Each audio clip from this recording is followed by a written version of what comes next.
Pax vobiscum, everyone. Welcome back to the channel. Today we are going to continue reading Black Beauty by Anna Sewell. Today we will continue with Chapter 24, The Lady Anne or A Runaway Horse.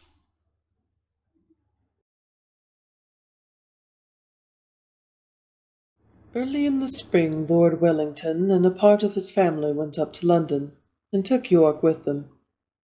I and Ginger and some other horses were left at home for use, and the head groom was left in charge. The Lady Harriet, who remained at the Hall, was a great invalid, and never went out in the carriage, and the Lady Anne preferred riding on horseback with her brother or cousins. She was a perfect horsewoman, and as gay, as gentle as she was beautiful. She chose me for her horse, and named me Black Aster. I enjoyed these rides very much, the clean, cold air, sometimes with Ginger, sometimes with Lizzie. This Lizzie was a bright bay mare, almost thoroughbred, and a great favourite with the gentlemen, on account of her fine action and lively spirit. But Ginger, who knew more of her than I did, told me that she was rather nervous.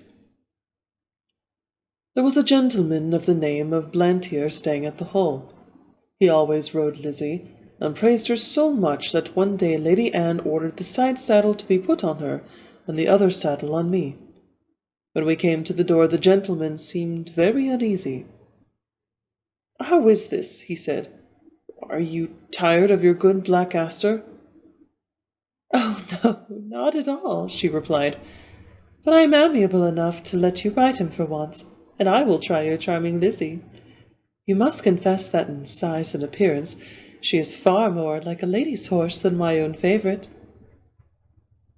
"Do let me advise you not to mount her," he said. "She is a charming creature, but she is too nervous for a lady. I assure you she is not perfectly safe. Let me beg you to have the saddles changed." "My dear cousin," said Lady Anne, laughing, "pray do not trouble your good careful head about me. I have been a horsewoman ever since I was a baby, and I have followed the hounds a great many times, though I know you do not approve of ladies' hunting. But still that is the fact, and I intend to try this Lizzie that you gentlemen are so fond of. So please help me to mount, like a good friend as you are." There was no more to be said. He placed her carefully on the saddle, looking to the bit and curb, gave the reins gently to her hand, and then mounted me. Just as we were moving off, a footman came out with a slip of paper and a message from Lady Harriet. Would they ask this question for her at Dr. Ashley's, and bring the answer? The village was about a mile off, and the doctor's house was the last in it. We went gaily along till we came to his gate. There was a short drive up to the house between the tall evergreens. Blantyre alighted at the gate, and was going to open it for Lady Anne, but she said, "I will wait for you here, and you can hang Aster's rein on the gate." He looked at her doubtfully. "I will not be but 5 minutes," he said. "Oh, do not hurry yourself. Lizzie and I shall not run away from you." He hung my rein on one of the iron spikes, and was soon hidden among the trees. Lizzie was standing quietly by the side of the road a few paces off, with her back to me.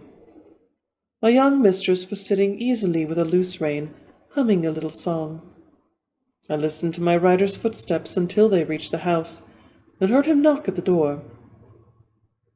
There was a meadow on the opposite side of the road, the gate of which stood open, and just then some cart horses and several young colts came trotting out in a very disorderly manner, while a boy behind was cracking a great whip. The colts were wild and frolicsome, and one of them bolted across the road and blundered up against Lizzie's hind legs. And whether it was the stupid colt, or the loud cracking of the whip, or both together, I cannot say, but she gave a violent kick, and dashed off into a headlong gallop. It was so sudden that Lady Anne was nearly unseated, but she soon recovered herself. I gave a loud, shrill neigh for help. Again and again I neighed, pawing the ground impatiently, and tossing my head to get the rein loose. I had not long to wait. Blantyre came running up to the gate. He looked anxiously about, and just caught sight of the flying figure, now far away on the road. In an instant he sprang to the saddle. I needed no whip, no spur, for I was as eager as my rider. He saw it, and giving me a free rein, and leaning forward a little, we dashed after them. For about 1.5 miles the road ran straight, and then bent to the right, after which it divided into 2 roads. Long before we came to the bend she was out of sight. Which way had she turned? A woman was standing at her garden gate, shading her eyes with her hand, and looking eagerly up the road. Scarcely drawing the rein, Blantyre shouted, "Which way?" "To the right," cried the woman, pointing with her hand, and away we went up the right-hand road. Then for a moment we caught sight of her. Another bend, and she was hidden again. Several times we caught glimpses and then lost them. We scarcely seemed to gain ground upon them at all. An old road mender was standing near a heap of stones, his shovel dropped and his hands raised. As we came near, he made a sign to speak. Blantyre drew up the rein a little. To the common, sir, she has turned off there." I knew this common very well. It was for the most part very uneven ground, covered with heather and dark green furze bushes, with here and there a scrubby old thorn tree. There were also open spaces of fine short grass, with ant-hills and mole-turns everywhere, the worst place I ever knew for a headlong gallop. We had hardly turned on the common when we caught sight again of the green habit flying on before us. My lady's hat was gone, and her long brown hair was streaming behind her. Her head and body were thrown back as if she were pulling with all her remaining strength, and as if that strength were nearly exhausted. It was clear that the roughness of the ground had very much lessened Lizzie's speed, and there seemed a chance that we might actually overtake her. While we were on the high road, Blantyre had given me my head, but now, with a light hand and a practised eye, he guided me over the ground in such a masterfully manner that my pace was scarcely slackened, and we were decidedly gaining on them. About halfway across the heath, there had been a wide dyke recently cut, and the earth from the cutting was cast up roughly on the other side. Surely this would stop them. But no, with scarcely a pause, Lizzie took the leap, stumbled among the rough clods, and fell. Blantyre groaned, "Now, Aster, do your best." He gave me a steady rein. I gathered myself well together, and with one determined leap cleared both dyke and bank. Motionless among the heather, with her face to the earth, lay my poor young mistress. Blantyre kneeled down and called her name. There was no sound. Gently he turned her face upward. It was ghastly white, and the eyes were closed. "Annie, Annie, dear Annie, do speak!" But there was no answer. He unbuttoned her habit, loosened her collar, felt her hands and wrist, and then started up and looked wildly round him for help. At no great distance there were 2 men cutting turf, who, seeing Lizzie running wild without a rider, had left their work to catch her. Blantyre's halloo soon brought them to the spot. The foremost man seemed much troubled at the sight, and asked what he could do. "Can ye ride?" "Well, sir, I ain't been much of a horseman, but I'd risk my neck for the Lady Anne. She was uncommon good to my wife in the winter." "Then mount this horse, my friend. Your neck will be quite safe, and ride to the doctor's and ask him to come instantly. Then on to the hall, tell all that you know, and then bid me send them a carriage, with Lady Anne's maids and help. I shall stay here." "All right, sir. I'll do my best, and I pray God the dear young lady may open her eyes soon." Then, seeing the other man, he called out, "Here, Joe, run for some water, and tell my missus to come as quick as she can to the Lady Anne." He then somehow scrambled into the saddle, and with a "Goo-yup" and a clap on my sides with both of his legs, he started on his journey, making a little circuit to avoid the dyke. He had no whip, which seemed to trouble him, but my pace soon cured that difficulty, and he found the best thing he could do was to stick to the saddle and hold me in, which he did manfully. I shook him a little as I could help, but once or twice on the rough ground he called out, "Steady, whoa, steady!" On the high road we were all right, and at the doctor's and the hall he did his errand like a good man and true. They asked him to take a drop of something. No, no, he said. I'll be back to him again by the short cut through the fields, and be there for the carriage. There was a great deal of hurry and excitement after the news became known. I was just turned into my box. The saddle and bridle were taken off, and a cloth thrown over me. Ginger was saddled and sent off in great haste for Lord George, and I soon heard the carriage roll out of the yard. It seemed a long time before Ginger came back, before we were left alone, and then she told me all that she had seen. "I can't tell much," she said. "We went at a gallop nearly all the way, and got there just as the doctor rode up. There was a woman sitting on the ground with the lady's head in her lap. The doctor poured something into her mouth, but all I heard was, 'She is not dead.' Then I was led off by a man a little distance. After a while she was taken to the carriage, and we came home together. I heard my master say to a gentleman who stopped him to inquire that he hoped no bones were broken, but that she had not spoken yet." When Lord George took Ginger for hunting, York shook his head. He said it ought to be a steady hand to train a horse for the first season, not a random rider like Lord George.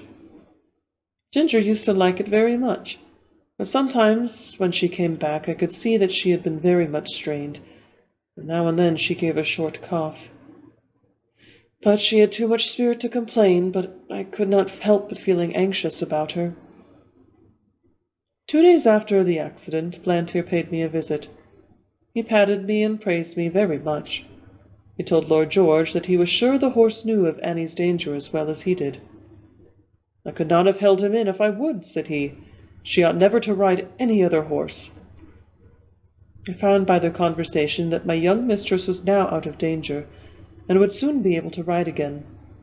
This was good news to me, and I looked forward to a happy life.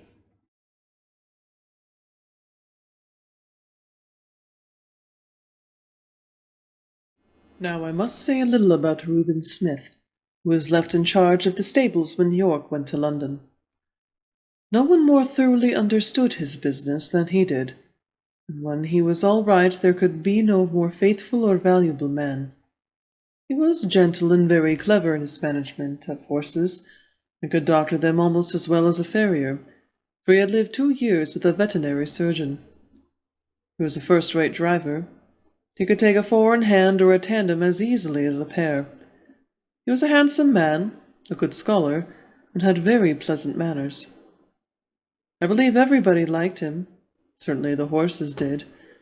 The only wonder was that he should be in an under-situation, and not in the place of a head coachman like York.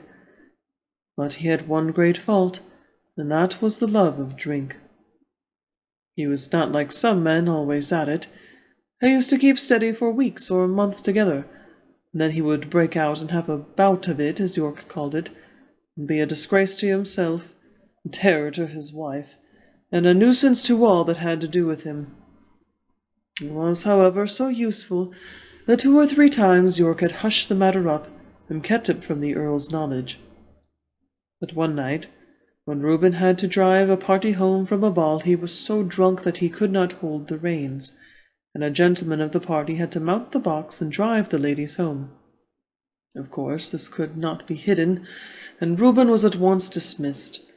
His poor wife and little children had to turn out of the pretty cottage by the park gate and go where they could.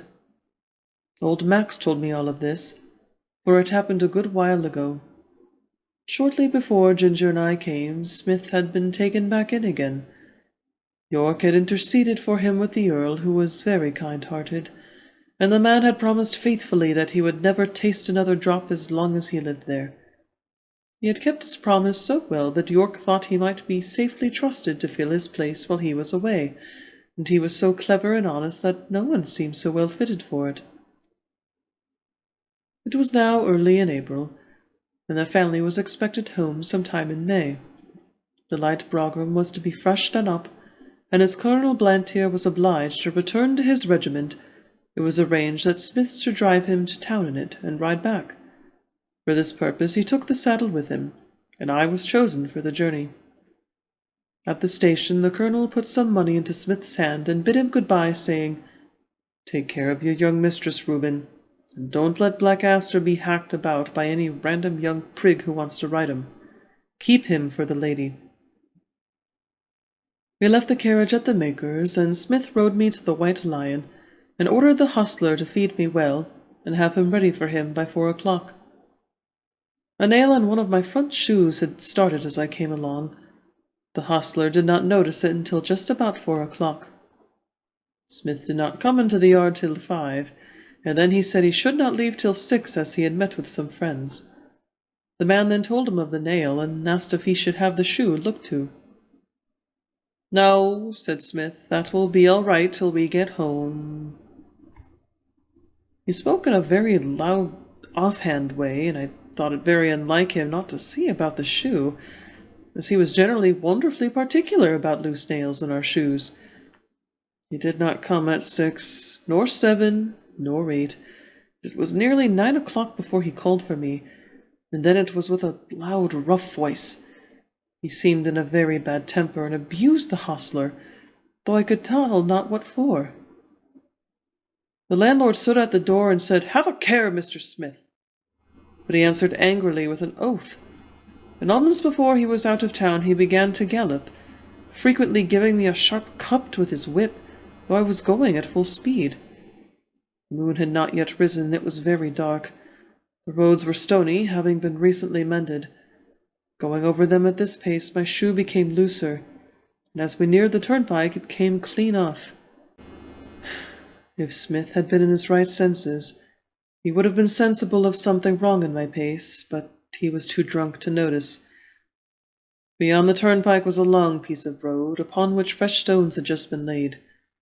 Large, sharp stones, over which no horse could be driven quickly without risk of danger. Over this road, with one shoe gone, I was forced to gallop at my utmost speed, my rider meanwhile cutting into me with his whip, and with wild curses urging me to go still faster. Of course my shoeless foot suffered dreadfully. The hoof was broken and split down to the very quick, and the inside was terribly cut by the sharpness of the stones. This could not go on. No horse could keep his footing under such circumstances. The pain was too great. I stumbled and fell with violence on both my knees. Smith was flung off by my fall, and owing to the speed I was going at, he must have fallen with great force. I soon recovered my feet and limped to the side of the road, where it was free from the stones. The moon had risen above the hedge, and by its light I could see Smith lying a few yards beyond me. He did not rise. He made one slight effort to do so, and then there was a heavy groan. I could have groaned too, for I was suffering intense pain both from my foot and my knees, but horses are used to bear their pain in silence. I uttered no sound, but I stood there and listened. One more heavy groan from Smith, but though he now lay in the full moonlight, I could see no motion. I could do nothing for him nor myself, but oh, how I listened for the sound of horse, or wheels, or footsteps. The road was not much frequented, and at this time of night we might stay for hours before help came to us. I stood watching and listening. It was a calm, sweet April night. There were no sounds but a few low notes of a nightingale, and nothing moved but the white clouds near the moon and a brown owl that flitted over the hedge. It made me think of the summer nights long ago, when I used to lie beside my mother in the green, pleasant meadow at Farmer Gray's.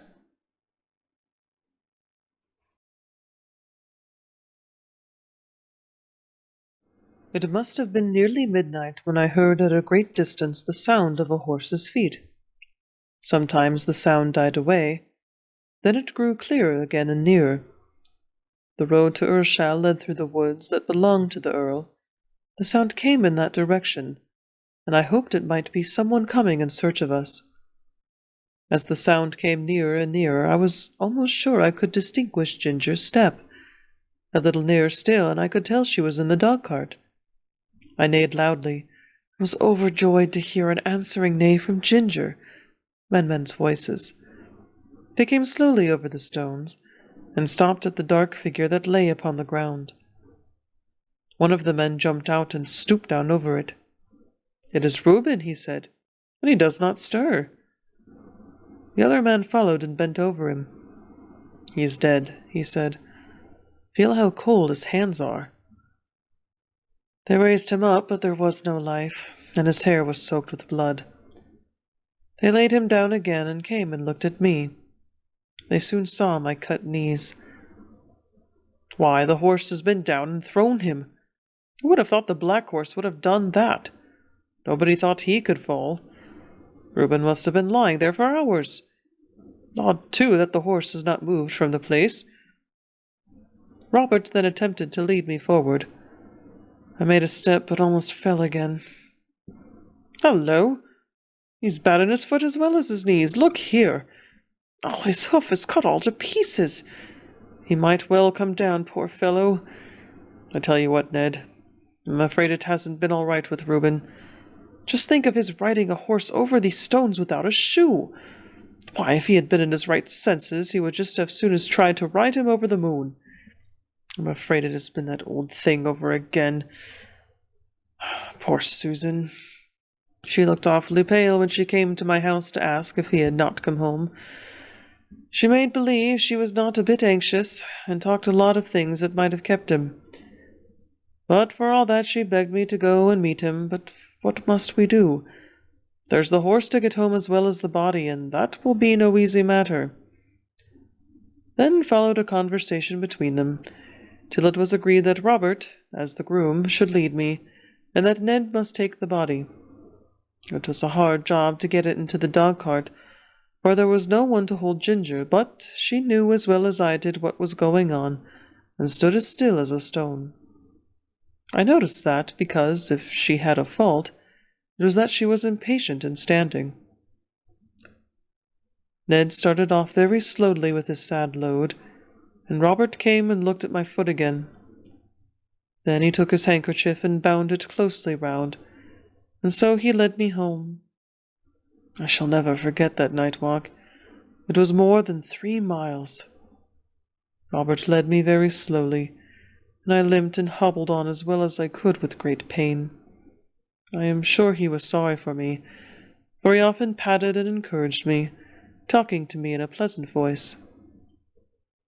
At last I reached my own box and had some corn, and after Robert had wrapped up my knees in wet cloths, he tied up my foot in a bran poultice to draw out the heat and cleanse it before the horse doctor saw it in the morning, and I managed to get myself down on the straw and sleep in spite of the pain. The next day after the farrier had examined my wounds, he said he hoped the joint was not injured, and if so I should not be spoiled for work, but I should never lose the blemish. I believe they did the best to make a good cure, but it was a long and painful one. Proud flesh, as they called it, came up in my knees, and was burned out with a caustic. When at last it was healed, they put a blistering fluid over the front of both knees to bring all the hair off. They had some reason for this, and I suppose it was all right. As Smith's death had been so sudden that no one was there to see it, there was an inquest held. The landlord and hostler at the White Lion, with several other people, gave evidence that he was intoxicated when he started from the inn. The keeper of the toll gate said he rode at a hard gallop through the gate, and that my shoe was picked up among the stones, so that the case was quite plain to them, and I was cleared of all blame. Everybody pitied Susan. She was nearly out of her mind. She kept saying over and over again, "Oh, he was so good, so good. It was all that cursed drink. Why will they sell that cursed drink? Oh, Reuben, Reuben!" And so she went on till he was buried. And then, as she had no home or relations, she, with her 6 little children, was obliged once more to leave the pleasant home by the tall oak tree and go into that great, gloomy Union house.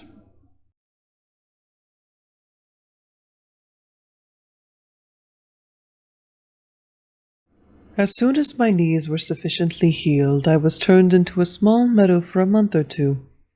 No other creature was there, and though I enjoyed the liberty and the sweet grass, yet I had been so long used to society that I felt very lonely. Ginger and I had become fast friends, and now I missed her company extremely. I often neighed when I heard horses' feet passing in the road, but I seldom got an answer. Till one morning the gate was open, and who should come in but dear old Ginger? The man slipped off her halter and left her there.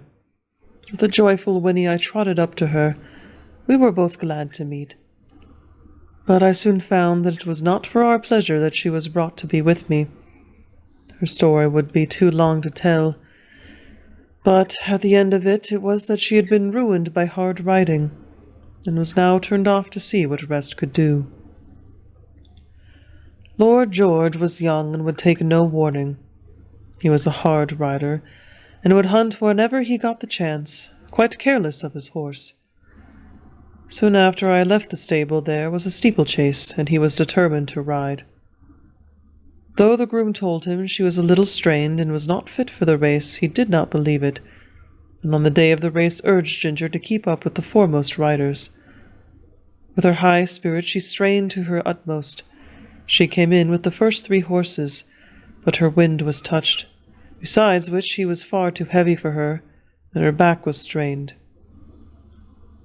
"And so," she said, "here we are, ruined in the prime of our youth and strength, you by a drunkard and I by a fool. It is very hard."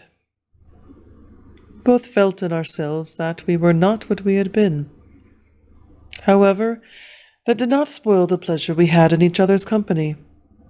We did not gallop about as we once did, but we used to feed and lie down together, and stand for hours under one of the shady lime trees with our heads close to each other.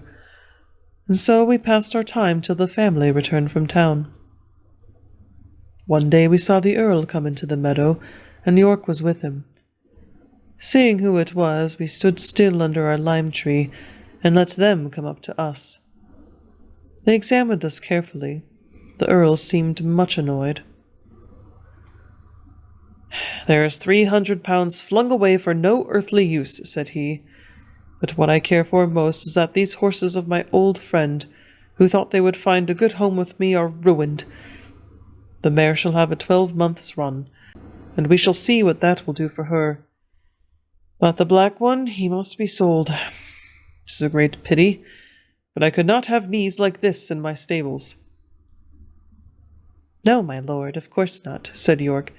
"But he might get a place where appearance is not of much consequence and still be well treated. I know a man in Bath. He is the master of some livery stables, who often wants a good horse at a low figure, and I know he looks well after his horses.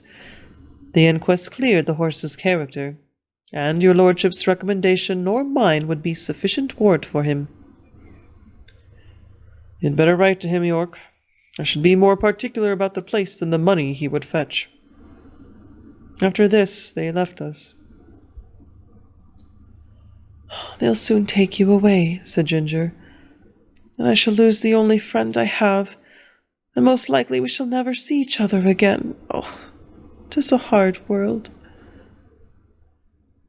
About a week after this, Robert came into the field with a halter, which he slipped over my head, and led me away. There was no leave-taking of Ginger. We neighed to each other as I was led off, and she trotted anxiously along by the hedge, calling to me as long as she could hear the sound of my feet.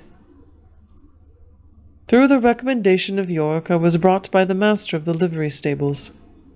I had to go by train, which was new to me, and required a good deal of courage the first time.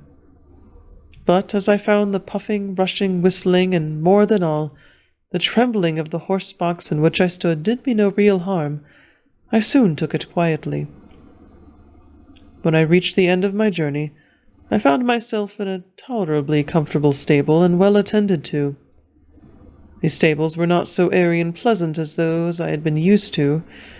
The stables were laid on a slope instead of being level, and as my head was kept tied to the manger, I was always obliged to stand on the slope, which was very fatiguing. Men do not seem to know yet that horses can do more work if they can stand comfortably and can turn about. However, I was well fed and well cleaned, and, on the whole, I think our master took as much care of us as he could. He kept a good many horses and carriages of different kinds for hire. Sometimes his own men drove them, At others, the horse and chaise were let to gentlemen or ladies who drove themselves.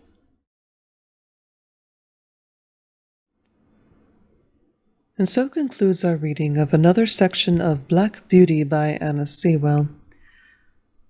Oh, unfortunately, we are now getting into the sections of the book that truly do pull at my heartstrings.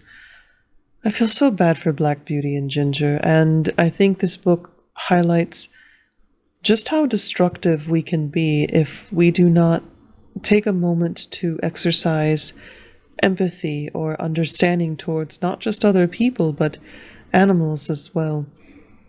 As we see in the case of Reuben Smith with Black Beauty, normally a good man and normally someone who took care of horses, but his overindulgence in alcohol dampened his ability to make decisions, dampened his own, kind personality, and brought out this monster who kept whipping and whipping this poor horse. And of course the horse, Black Beauty, trying so hard to serve his rider, despite the pain, finally stumbles and falls and injures himself almost to the point of where, and that day he would have been shot. And this wonderful horse of sweet temper and fine breeding would have what a waste, and what a waste of life too for Reuben Smith to die in such a senseless way. How much destruction a single person can wrought, and not just on themselves, but those around them. And Reuben Smith, in his case, leaving behind 6 children and a wife. And then Ginger, too, a horse of high spirit, again, of good breeding. She is fast, she is light, she is willing to work. Underneath her poor treatment, there is a sweet and solid temper. And yet Lord George, a hard rider, has driven her to the point of exhaustion and strainment. And she, too, is in the same boat as Black Beauty, is facing a potential death, honestly, especially in this time that we are reading about, where if a horse no longer had use, or it was determined that the horse was unable to work, they would simply just kill them because it was too much of a resource drain, and it was also considered a mercy to the animal. And 2 fine horses, and for what? For alcohol, and for want of just treating an animal, treating Ginger as if she were not a living, breathing thing, but that she was just a mode of transportation or something fun to use. And it's so sad to see Black Beauty and Ginger separated in this case, and to be injured in this way. And it particularly sticks with me, certain phrases here, when Black Beauty, at the end of the chapter of Reuben Smith, is standing there, bleeding, injured, hurt, in so much pain, but can't make a sound, and is just standing there because he has nowhere else to go, nothing else to do. He sits there, and for a moment he thinks back to his mother. And it tears me up to think about it, actually. Then this moment of pain and shock, he thinks back to his childhood. And that resonates with me greatly, because I often find myself in times when I feel sad, or if something has happened to me, and suddenly there'll be something, a whisper of wind, a smell, and I find myself thinking back to the backyard of my childhood home, the wind through the trees, the light, the grass under my feet as I'm looking up at the sky, a moment when everything was all right. And I think it is a human thing to look back on those times, in times of struggle and turmoil for ourselves, and think back to those simpler times, and to draw comfort from memories of some place, some time where everything was okay. And so Black Beauty, again, this book is just fascinating, and I'm so happy to be reading it again. And again, rereading it, it is so real, and I cannot wait to do an in-depth dive into this book with a Vesta Vox episode. It is a book that I thoroughly believe that honestly should be read in schools with classic literature. It teaches so much from a different perspective that we are not used to. The journey of a realistic life. Not everything can be happy all the time.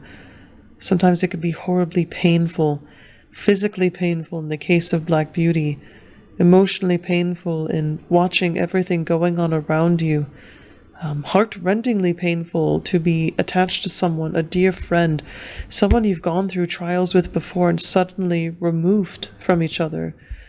And it is just an outstanding book. I cannot wait to dive into it more.